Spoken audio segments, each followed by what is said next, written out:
మరి గౌరవ హోంమంత్రి బండి సంజయ్ గారు నిన్న సిటీ సివిల్ కోర్టుకు ఒక గ్యాగ్ ఆర్డర్ తీసుకొచ్చారు.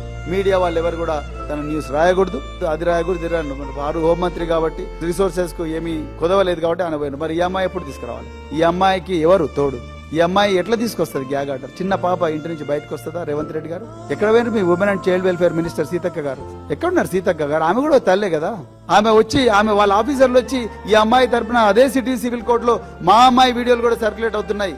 ఇది పోక్సో సెక్షన్ 24 ప్రకారం నేరం, ఈ ఐటీ యాక్ట్ ప్రకారం నేరం అని చెప్పి వాళ్ళు కూడా చెప్పిండొచ్చు కదా. వాళ్ళు కూడా ఒక ఈ అమ్మాయి తరపున పిటిషన్ ఫైల్ చేసిండొచ్చు కదా.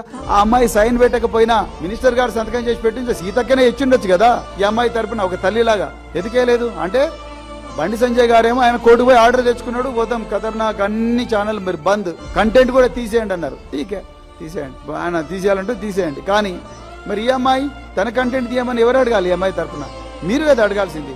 మొన్న ప్రెస్ మీట్ లో మేము ఇదే వేదికగా చెప్తే బీఆర్ఎస్ పార్టీ మొదటి నుంచి కూడా ఇదే చెప్తున్నది. మీరు చెయ్యని పనులన్నీ కూడా, మీరు చేయాల్సిన పనులన్నీ కూడా మీకు గుర్తు చేయడం కోసం మేము ప్రెస్ మీట్లు పెడతాం.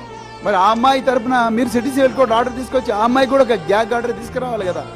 ఎందుకు తీసుకురాలేదు? సీతక్క గారు మీదే రెస్పాన్సిబిలిటీ, రేవంత్ రెడ్డి గారు మీదే రెస్పాన్సిబిలిటీ. మీరే తల్లి కావాలి, మీరే తండ్రి కావాలి, పోయి తీసుకురావాలి ఆర్డర్.